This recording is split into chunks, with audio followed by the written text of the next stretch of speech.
सीता ने अपने एक बेटे का नाम घास के आधार पर रखा था, लव और कुश। कुश, उसे कुशा कहते हैं, कुशा भी कहते हैं।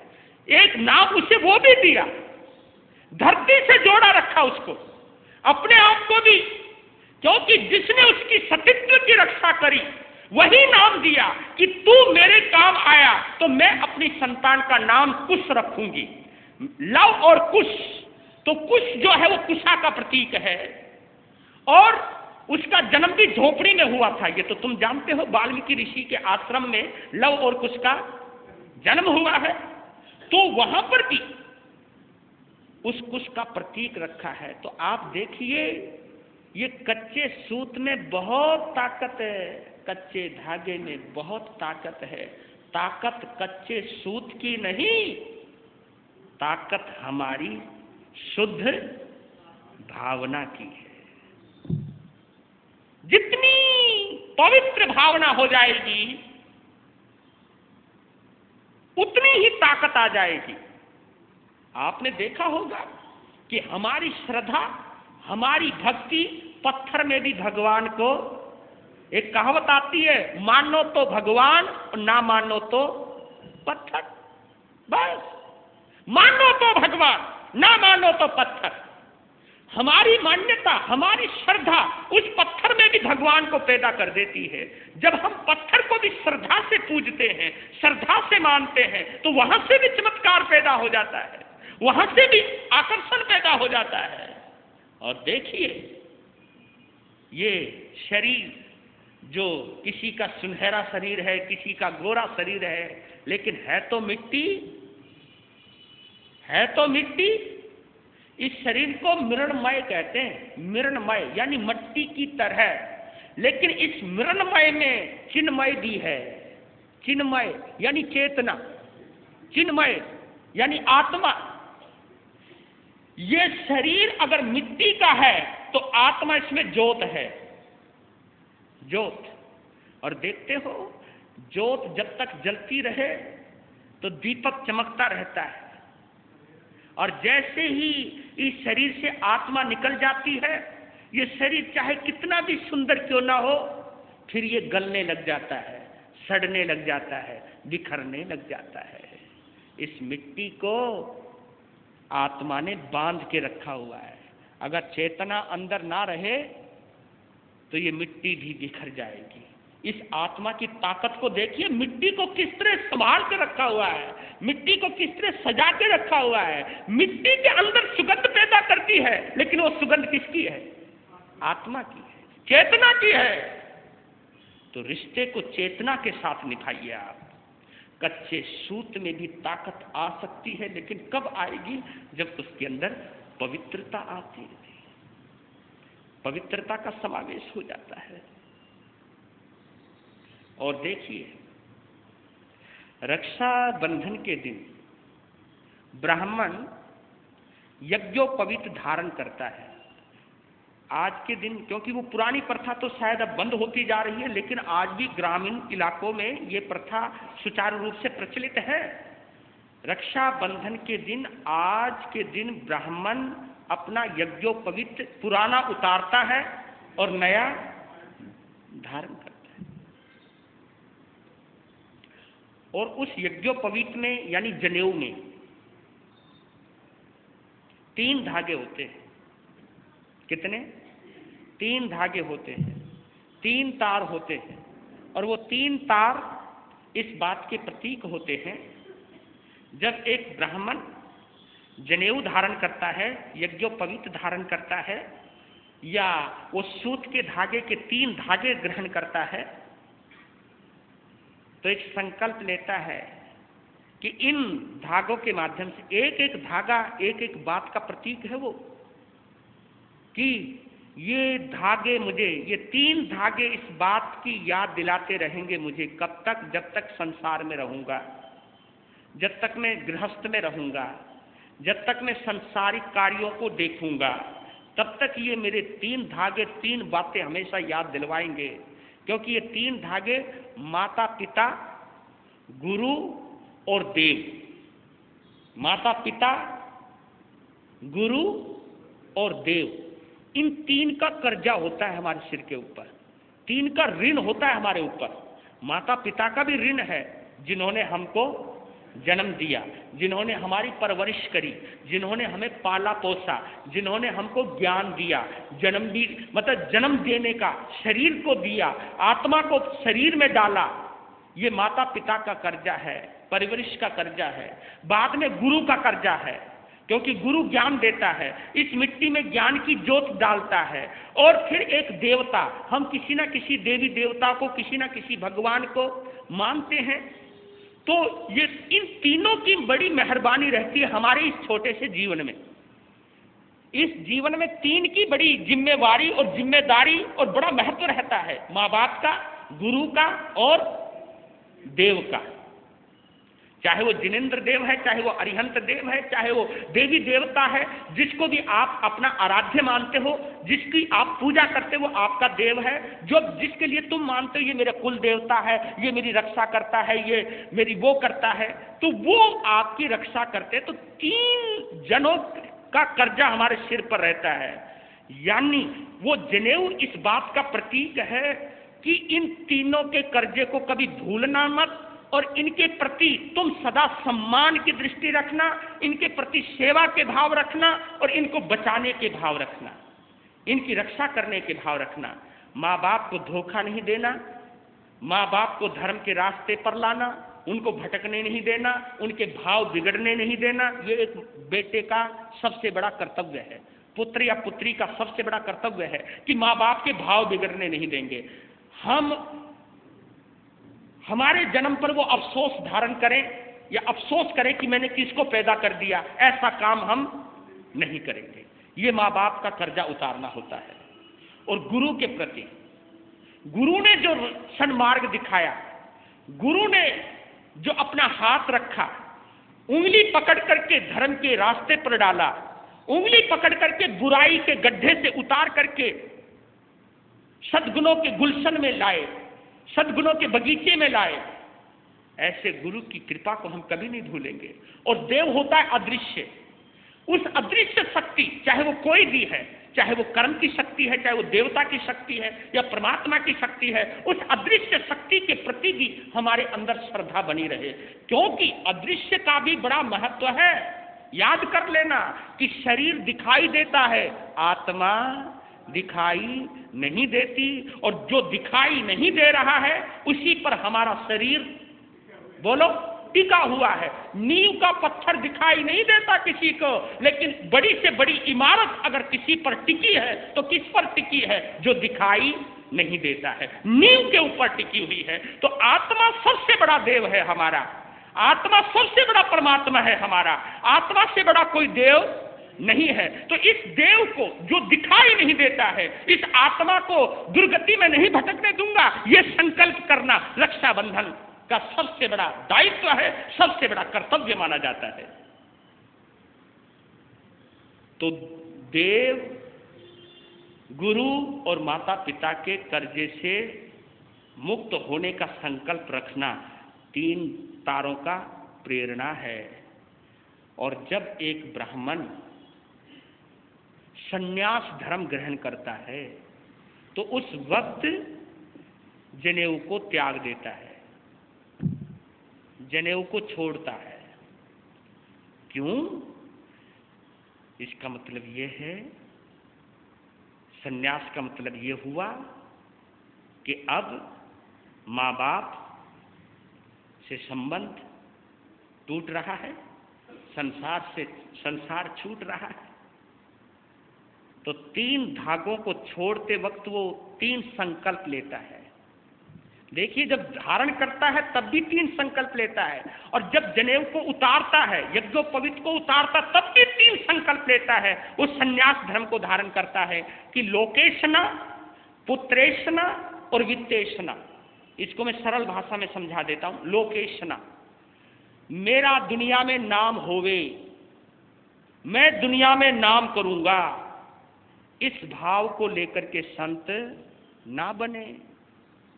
अगर नाम की इच्छा है तो भाई दुनियाईदारी बहुत अच्छी है, दुनिया में रहो जब नाम करना है, लोकेशना, लोग मेरी पूजा करें, लोग मेरी आरती उतारें। इस लोग बेशक से उसकी आरती उतारें, वो बात अलग है, लेकिन इस भाव से दीक्षा नहीं लेनी कि लोग मेरी पूजा करें, मैं उनको मंत्र दूंगा, मैं उनको कुछ चमत्कार दिखलाऊंगा ताकि मेरी जय जयकार होए। ये भाव संत अपने अंदर ना रखे। लोकेशना का त्याग करे, पुत्रेशना का त्याग करे। पुत्रेशना यानी पुत्रों के प्रति, परिवार के प्रति जो आसक्ति है उसको भी छोड़ दे। और वित्तेशना, वित्त कहते हैं धन को, धन के प्रति भी आकर्षण ना रहे सन्यासी के दिल में। अगर धन के प्रति आकर्षण है तो अभी साधुता पूरी नहीं हुई है। अगर हम केवल धन के आधार पर धनवान की पूजा करें, केवल धन के आधार पर, आखिर उसके अंदर कुछ क्वालिटी हो, श्रद्धा हो, भक्ति हो, सेवा के भाव हो, इस आधार पर किसी धनवान की पूजा करें तो अच्छा लगता है। लेकिन केवल धन के आधार पर हम उसके आगे दब जाएं और ये कहने लग जाए बड़े से बड़ा सेठ कि फला संत तो मेरी जेब के अंदर रहता है, ये संतत्व के ऊपर सबसे बड़ा कलंक है। अपने ईमान को इतना मत बेचो, अपने स्वाभिमान को इतना मत बेचो कि बड़े से बड़ा धनवान ये कहने लग जाए कि फला संत तो मेरी जेब में रहता है। अगर संत जेब में रहने लग गया ना तो संतत्व की गरिमा गिर जाएगी। संत का स्थान जेब में नहीं है, संत का स्थान हृदय में होता है। हृदय में कोई भी रखे, चाहे वो अमीर है और चाहे वो गरीब है, हृदय की पूजा करे, दिल की पूजा करे, ये हमारा कर्तव्य है। जेब की पूजा ना करें, क्योंकि जेब, शरीर भी बिखर जाता है, जेब भी फट जाती है, जेब कट भी जाती है। हाँ, जेब कट भी जाती है, लेकिन दिल बहुत गजब की चीज है, इसकी रक्षा करें। यही प्रेरणा दे रहा हूं आज के दिन। इस पवित्र त्योहार में रुपये और पैसे का हस्तक्षेप नहीं होना चाहिए। ये दिल का त्योहार है, प्रेम का त्योहार है, सद्भावना का त्योहार है, संकल्प का त्योहार है, पवित्रता का त्योहार है। इसमें रुपये और दौलत की ज्यादा हस्तक्षेप शोभनीय नहीं है। बस यही प्रेरणा देकर के पूर्ण विराम लेता हूं।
श्री भक्ताम्र स्तोत्र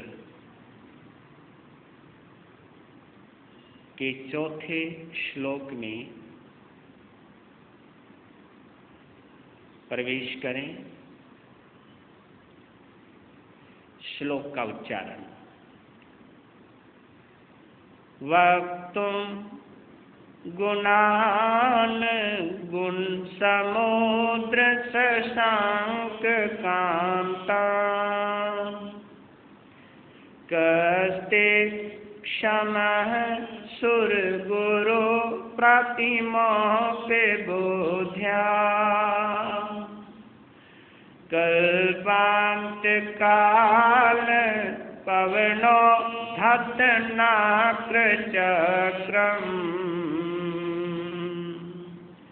को वा तरे तुमुलमाम्बुजाक्षराणाम् भुजाभ्याम् को वा तरेतु मलमम्बुनिधिं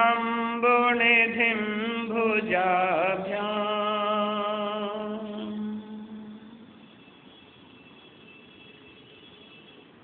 भक्ति में डूबकर अपने आराध्य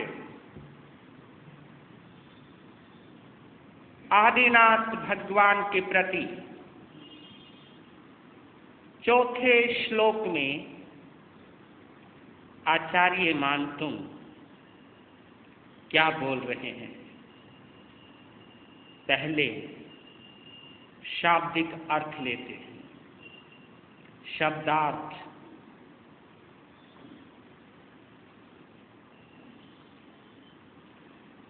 गुण समुद्र,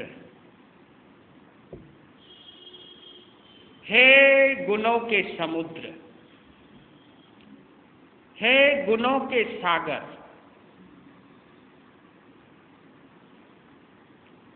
ते कस्ते ते यानी तुम्हारे, आपके,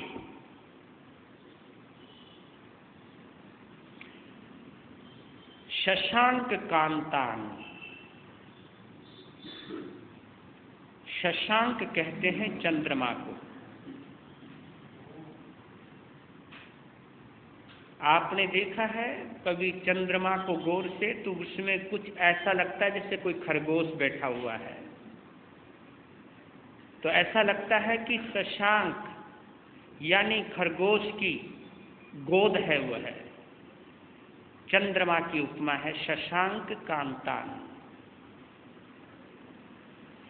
चंद्रमा के समान, कांतान कांति वाले, चमक वाले, उज्ज्वल गुणान, गुणान यानी गुणों को, सद्गुणों को, आपकी अच्छाइयों को, आपके सद्गुणों को वक्तुम कहने के लिए, बोलने के लिए।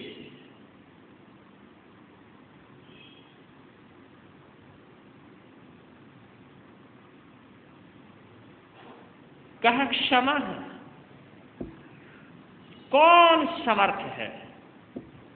कस्ते क्षमा है, क्षम है यानी सक्षम, सक्षम यानी समर्थ, समर्थ यानी योग्य। आपके चंद्रमा के समान दिव्य गुणों को बोलने में या उनकी व्याख्या करने में कौन समर्थ है? चाहे प्रभु सुरगुरु प्रतिमोपी बुद्ध्या। सुरगुरु देवताओं का जो गुरु है, सुर कहते हैं देवता को, गुरु यानी देवताओं का जो गुरु है। कौन? बृहस्पति। देवताओं में इतना ज्ञान होता है तो उसके गुरु में कितना ज्ञान होगा? सुर गुरु प्रतिमोक्ति बुद्ध्या, बुद्ध्या यानी बुद्धि से, दिमाग से।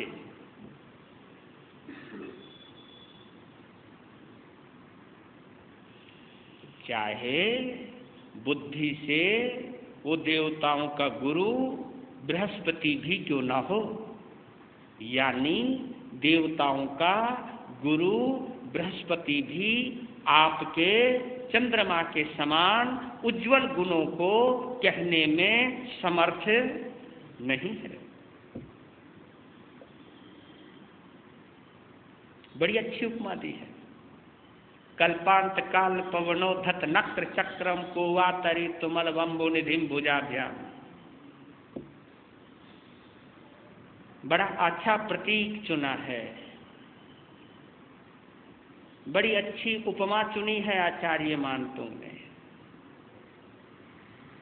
क्या दिव्य नजारा पेश किया है। क्या दिव्य दृश्य की प्रस्तुति दी है आचार्य मानतु ने अपने भक्ति के स्वरों में। कल्पांत काल पवनोधत नक्र चक्रम। कल्पांत, कल्प कहते हैं युग को। किसको? एक कल्प, कल्प कहते हैं युग को। और ये दो शब्दों से जोड़ के बना है कल्पांत, यानी जब इस युग का अंत आएगा। कल्पांत काल यानी वक्त, समय, जब प्रलय काल आएगा। अगर हम कल्पांत काल को आपके शब्दों में प्रस्तुत करें तो इसका अर्थ होगा प्रलय काल। प्रलय समझ गए? विनाश, सर्वनाश। जब सारी धरती कांप जाएगी और हवा भी ऐसी चलेगी कि मकान भी उड़ जाएंगे, छोटे मोटे पहाड़ भी उखड़कर दूर गिरेंगे। प्रभंजन, प्रलय काल की जो हवा है, ये जो तूफान आता है तो थोड़ा सा तूफान है, इसी में तुम्हारी गाड़ियों का बैलेंस बिगड़ जाता है, वृक्ष उखड़ कर दूर चले जाते हैं। लेकिन जब प्रलय काल आएगा, कल्पांत काल पवनोधत, पवन कहते हैं हवा को, उद्धत कहते हैं जो उतावली हो गई है, यानी सभी को उजाड़ देने में जो मशगूल हो गई है। यानी इस तरह का भयानक तूफान चल रहा है, जिस तूफान ने ये ठान ही लिया है कि अब मैं सब चीज उखाड़ कर ही रहूंगा। ये आपकी इमारतें सब उखड़ जाएंगी, चाहे कितनी फुट नीचे बना रखी हों। जब पहाड़ उखड़ गए तो इन इमारतों का, और जब धरती ही उथल पुथल हो जाएगी तो सब कुछ अंदर समाविष्ट हो जाएगा। तो ये बात उस वक्त की कर रहे हैं कि प्रलय काल के वक्त जब प्रचंड वायु, प्रचंड यानी हवा में भी प्रचंडता आ जाएगी, गुस्सा, आवेश, तूफान। और ये उपमा दी है समुद्र की, पवनोधत नक्र चक्रम।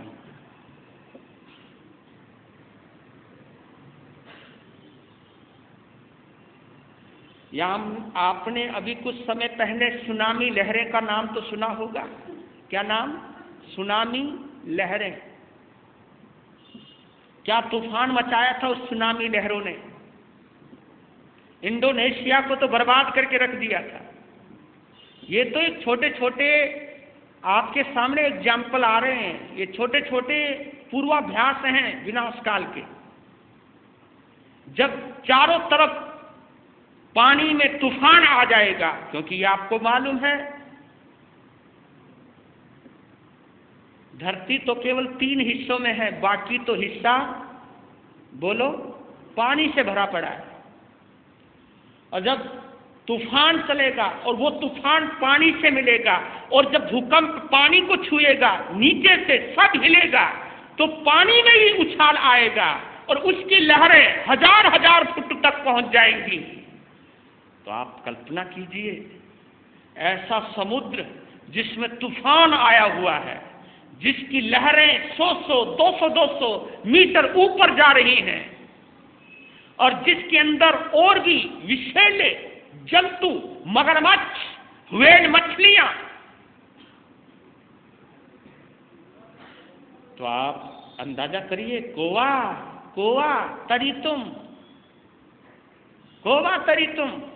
अंबो निधिम भुजाभ्याम।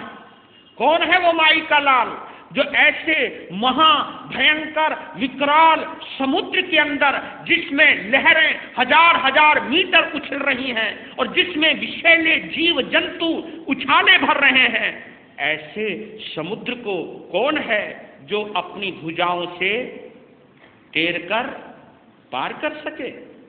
हे प्रभु, जिस प्रकार तूफानी समुद्र को, और उस तूफानी समुद्र को जिसमें अनेक विषैले जल जंतु हैं, ऐसे तूफान आए हुए समुद्र को कोई अपनी भुजाओं से पार नहीं कर सकता, उसी प्रकार हे प्रभु आपके गुणों का वर्णन भी कोई नहीं कर सकता।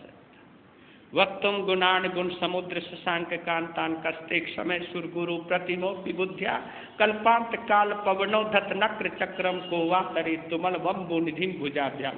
अम्बु निधि बोलते हैं, समुद्र का नाम जलधि, उदधि और अम्बु निधि। अम्बु कहते हैं पानी को और निधि कहते हैं खजाने को, यानी जिसमें पानी का खजाना है। अम्बु निधि भुजाभ्याम, यानी दोनों भुजाओं से कोई पार नहीं कर सकता। क्लियर? भावार्थ समझा देता हूं कि प्रलय काल की प्रचंड वायु से उछलते हुए मगरमच्छ आदि भयानक समुद्र के जीवों वाले समुद्र को अपनी भुजाओं से पार करने में कौन सामर्थ्य रखता है? अर्थात कोई नहीं। ऐसे भयानक समुद्र को कोई अपनी भुजाओं से पार नहीं कर सकता। वहां तो बड़ी बड़ी नौकाएं पलट जाती हैं, जहाज पलट जाते हैं, इन भुजाओं का क्या भरोसा? तो हे प्रभु, इसी प्रकार चंद्रमा के समान आपके गुणों का वर्णन करना बहुत मुश्किल है, चाहे वो बुद्धि से साक्षात बृहस्पति भी क्यों ना हो। लीजिए इसके गहरे अर्थ में चलते हैं। आचार्य मानतु इस श्लोक के माध्यम से एक प्रेरणा दे रहे हैं, एक संदेश दे रहे हैं, आदमी की असमर्थता प्रकट कर रहे हैं। अगर कोई ये सोचे मैं अपने दिमाग से प्रभु के व्यक्तित्व का वर्णन कर सकता हूं, तो भूल जाओ इस बात को। कोई बुद्धि का कौशल, दिमाग की कलाबाजियां अगर प्रभु को रिझाने में या प्रभु का वर्णन करने में कोई उतावला हो रहा है, तो ये उसका नादानपन है, ये उसकी नादानी है। यानी दिमाग से प्रभु का वर्णन नहीं कर सकते। हाँ, उसकी मूरत को, उसकी छवि को, उसके व्यक्तित्व को अगर ऑब्जर्व करना चाहते हो, उसको जीना चाहते हो, उस आभा मंडल युक्त, प्रभा मंडल युक्त, अद्वितीय महिमाशाली व्यक्तित्व को अगर पीना चाहते हो, उसे जीना चाहते हो, दिमाग को छोड़ो, दिल को लाओ। दिल के माध्यम से, हृदय के माध्यम से अपने हृदयेश्वर की पूजा कर सकते हो, अपने प्राणेश्वर को रिझा सकते हो। जो तुम्हारे दिल में बसा है, तुम उसकी व्याख्या नहीं कर सकते, हाँ उसकी अनुभूति अवश्य कर सकते हो, उसकी अभिव्यक्ति नहीं कर सकते, उसकी अनुभूति कर सकते हो। अभिव्यक्ति बहुत मुश्किल है। कभी कभी तो वाणी मौन हो जाती है, वाक अवाक हो जाती है, यानी बोली में इतना सामर्थ्य नहीं है कि उस अनुभूति को हम अभिव्यक्त कर सके। कभी कभी इतना आंतरिक आनंद का सागर लहराता है अंदर कि हम उसको अभिव्यक्त नहीं कर सकते। ये इस वाणी की मजबूरी है, या यूं कहूं असमर्थता है। इस वाणी में इतना बल नहीं है कि उस व्यक्तित्व को हम प्रकट कर सकें शब्दों के माध्यम से। क्यों? क्योंकि शब्द थोड़े हैं, शब्द ससीम हैं और उनकी महिमा असीम है। शब्दों की एक सीमा है, एक मियाद है उसकी, उसके आगे वो नहीं जा सकता। लेकिन जो उनकी महिमा है वो मर्यादातीत है, वो सीमातीत है।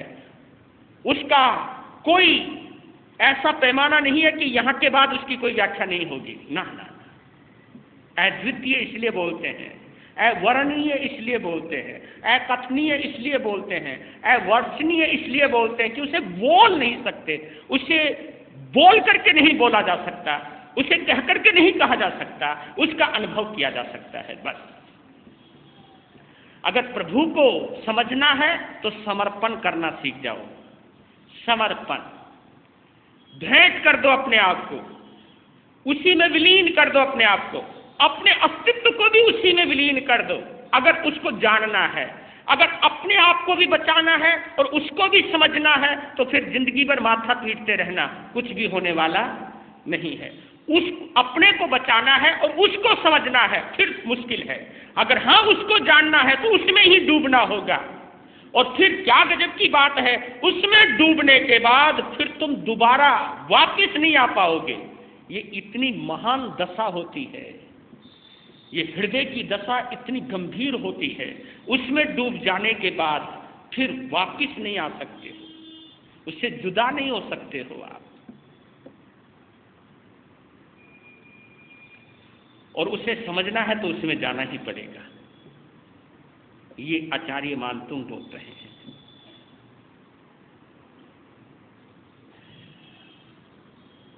बोल रहे हैं इस श्लोक के माध्यम से आचार्य मानतुंग कि भक्ति करना इतना सरल नहीं है।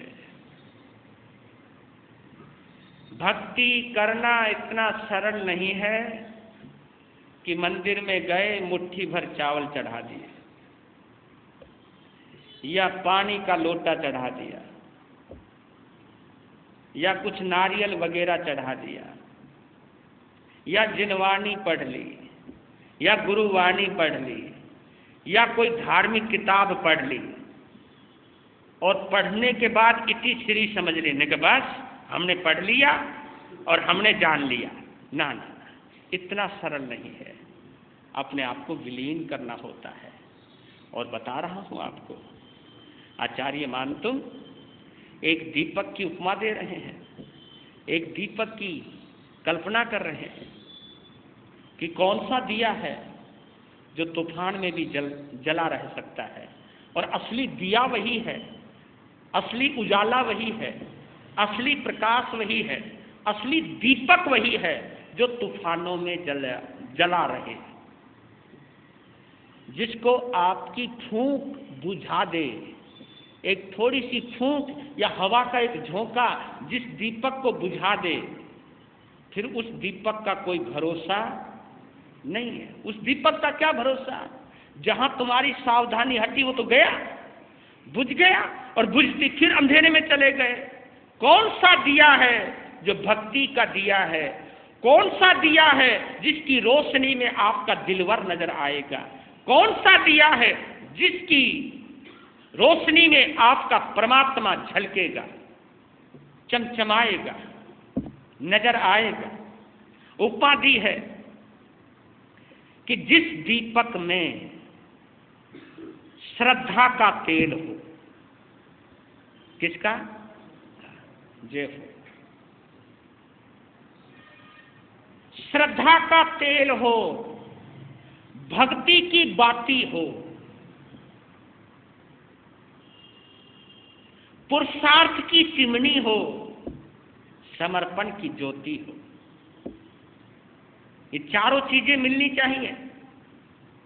गौर कीजिए, एक बार फिर दोहरा रहा हूं। जिस दीपक में श्रद्धा का तेल हो। देखो उपमाएं क्या गजब की दी है। क्यों बोला? विश्वास का तेल नहीं बोला उन्होंने। कौन सा तेल बोला? श्रद्धा का। और ये मैं एक बार फिर क्लियर कर रहा हूं, श्रद्धा और विश्वास में बहुत अंतर है। क्योंकि श्रद्धा का जन्म आत्मा से होता है और विश्वास का जन्म मन से होता है। मन चंचल होता है तो आदमी का विश्वास भी चंचल होता है। क्योंकि जो जहां से पैदा है उसका, क्योंकि बच्चा जब पैदा होता है तो बच्चे के अंदर ब्लड ग्रुप है वो किसका होता है? या तो पिता का होगा या मां का होगा। ब्लड ग्रुप तो उन्हीं का ही होगा जिसकी वो संतान है। तो जो जहां से पैदा होगा उसका लक्षण उसमें मौजूद होगा ही होगा। तो मन से अगर कोई चीज पैदा हुई है तो मन की तरह ही कमजोर होगा, क्योंकि मन कभी भी टूट सकता है, विश्वास कभी भी टूट सकता है। विश्वास बना ही मन से है और मन कमजोर है, मन चंचल है, मन नश्वर भी है। और मन को हमारे शास्त्रों में पुद्गल कहा है, और पुद्गल का स्वभाव है गलना, सड़ना, विध्वंस होना।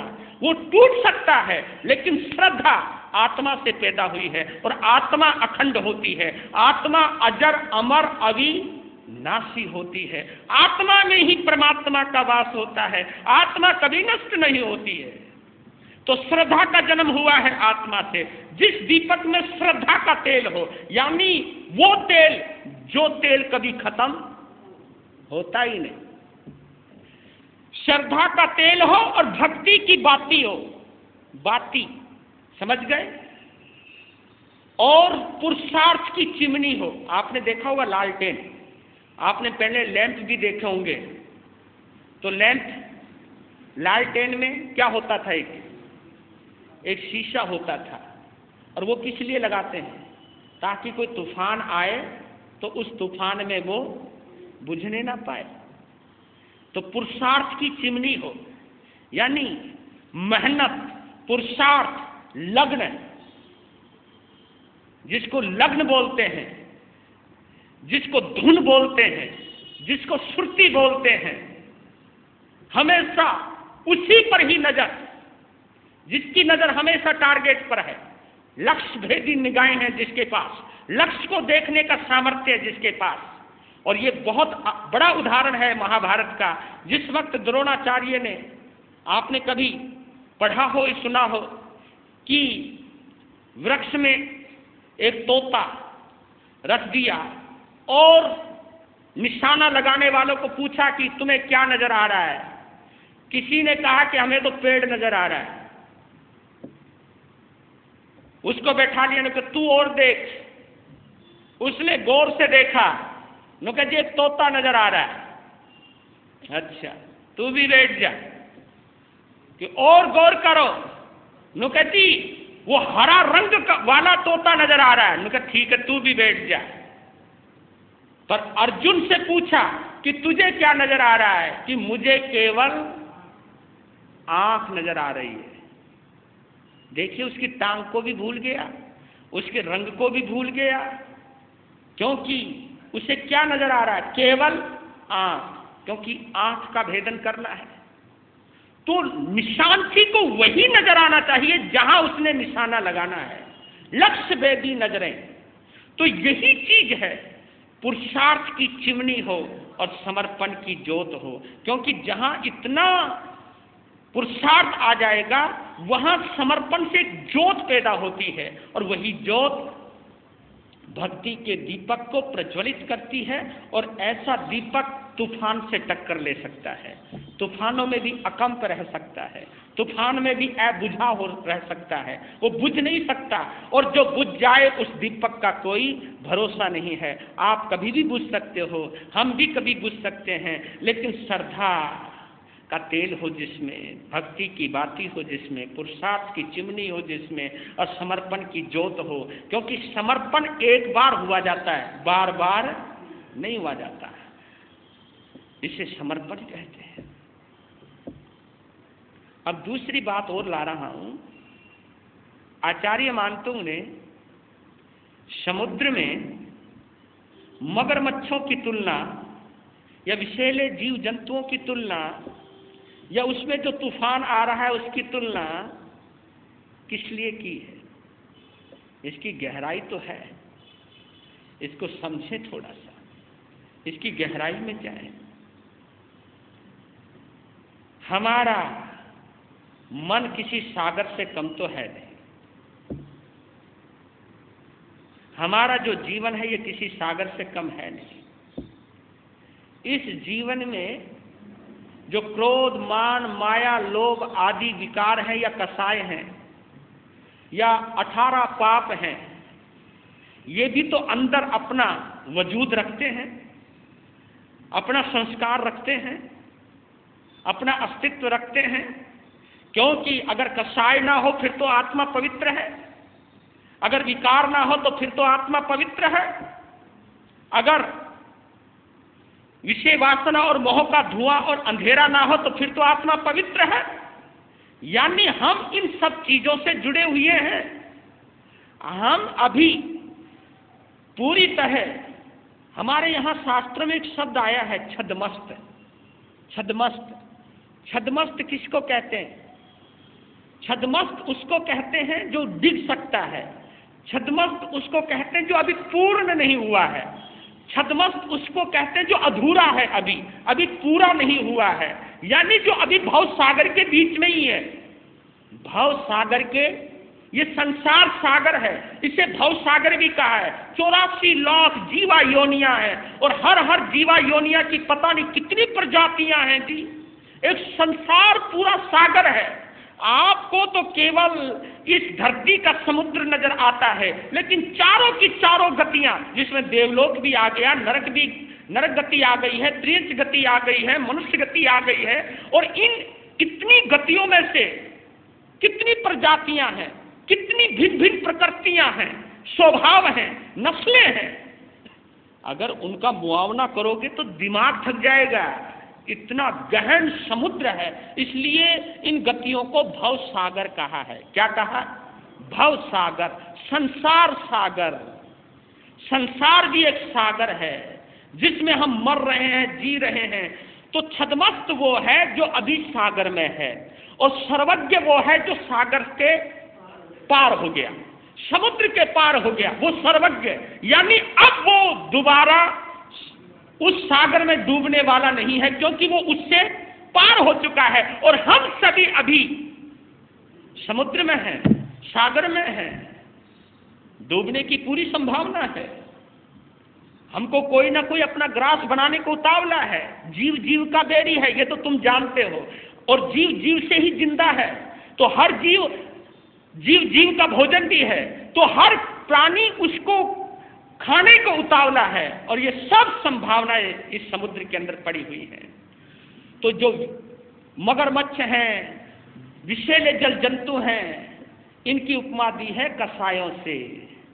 कहा छोटी छोटी बातों पे तो आपका संतुलन बिगड़ जाता है, मानसिक संतुलन बिगड़ जाता है। छोटी छोटी बातों में तो आप डिप्रेशन में चले जाते हो, उतावले हो जाते हो।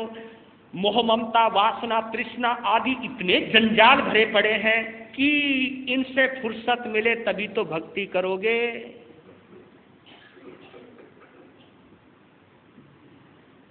और एक सच्चाई से और रूबरू करा रहा हूं, स्वयं को भी और आपको भी। एक अनुभवी ने क्या गजब का नक्शा खींचा है। घर कारागृह, वनिता बेड़ी, परिजन है रखवारे। ये तीन चीजें देखना, तीन चीजों को समझना। घर कारागृह, जिस घर से आप आए हो ना, ये कैद खाना है। और तुम्हें बतलाओ, इस वक्त तुम जो यहां पर आए हुए हो ना, यहां पर पेरोल के ऊपर आए हुए हो। आप कहोगे पेरोल के हो, जमानत पे छोड़े हुए हो तुम। नहीं महाराज समझे नहीं। हाँ, यहां एक टाइम लेकर के आए हो तो कि इतनी देर के लिए इजाजत है, अगर थोड़ी सी देरी हो गई तो फोन आ जाएगा। तो कहा हो, क्या कर रहे हो, वहीं हो हैं? अगर थोड़ा सा आनंद आने लग गया ना यहां पर, तो घर में परेशानी हो जाएगी। जितने जेल खाने के जेल अधिकारी है ना, उनमें हड़कंप मच जाएगा। उनका हमारा कैदी कहां भाग गया, कैदी कहां गया हमारा? अरे हमने तो पैरोल पे छोड़ा था, हमने तो जमानत पे छोड़ा था, कोई मुक्त कोई किया था तुझे? इधर आ जा चुपचाप। अभी दुकान पे भी जाना है, फैक्ट्री में भी जाना है, ये भी काम देखना है। उससे ये भी लेकर के आना है, ये काम करना है। और सच कह रहा हूं आपको, यहां बैठे बैठे भी ये चिंता रहती है आपको, हाँ यार उससे मिलना है, उससे बात करनी है, महाराज जी कब प्रवचन पूरा करें अपना, कब निकलूं यहां से। ये बातें यहाँ पे आ जाती हैं। यहाँ बैठे बैठे किससे क्या लेना है, किसको क्या बोलना है, ये सब प्लानिंग चल रही है। यानी यहाँ पर बैठ करके भी आपका शरीर बैठा है, हाँ, मन नहीं बैठा, मन कहीं कहीं और जुड़ा हुआ है। तो घर कारागृह वनिता बेड़ी,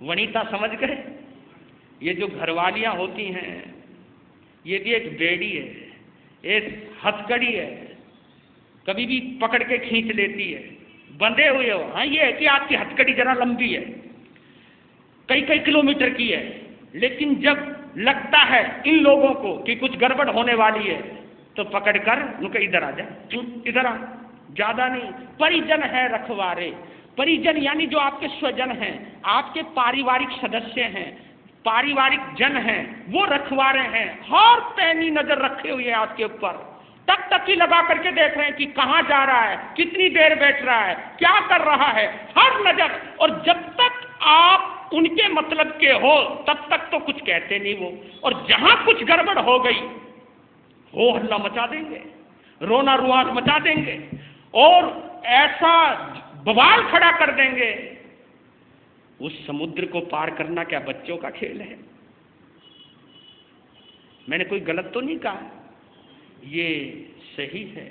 बच्चों का मोह, पत्नी का मोह, और ये कुछ बंधी हुई हैं रीति रिवाजें हैं, उनसे जकड़ा हुआ है बंदा। आम आदमी बड़ी मुश्किल से, आप थोड़ी देर धर्म का काम करते हो, धर्म के लिए टाइम देते हो, ये बड़ी मेहरबानी है आपकी। हाथ जोड़ के कहता हूँ और तुम्हारी प्रशंसा करता हूँ कि धन्य हो, धन्य हो। ये तो मैं धर्म की बात कह रहा हूँ, इसलिए केवल इतने ही लोग हैं। अगर मैं रोज लॉटरी का नंबर सही बताता ना तो यहाँ पब्लिक ही पब्लिक होती। अगर कोई ऐसा फार्मूला बताता मंदी और तेजी का, कि महाराज जी इशारे में सब बोल जाते हैं और अंदाजा लगाने वाले हैं, अगर उन्हें ये पता चल जाए या मंदी तेजी बताई जाती है या नंबर बताए जाते हैं, फिर यहाँ ये बीच में गैप कोई मिलता मुझे यहाँ। तो आदमी की रुचि है ये देखिए, भक्ति करना कोई बच्चों का खेल नहीं है। भक्ति के लिए आसक्ति नहीं चाहिए, जहां आसक्ति है वहां भक्ति नहीं हो सकती, और भक्ति करनी है तो आसक्ति हटानी पड़ती है। आसक्ति से संसार मिलता है और भक्ति से भगवान मिलता है, ये याद कर लेना आप। हम भक्ति कर ही नहीं पा रहे, भक्ति भी हम किसी आसक्ति में कर रहे हैं, भक्ति भी हमारी किसी आसक्ति से जुड़ी हुई है, भक्ति भी हम किसी संसार की चीजों को पूरा करने के माध्यम से कर रहे हैं। सावधान, ये गौर करने वाली बात है। एक सुंदर कल्पना ला रहा हूं आपके सामने, और इस आत्मा को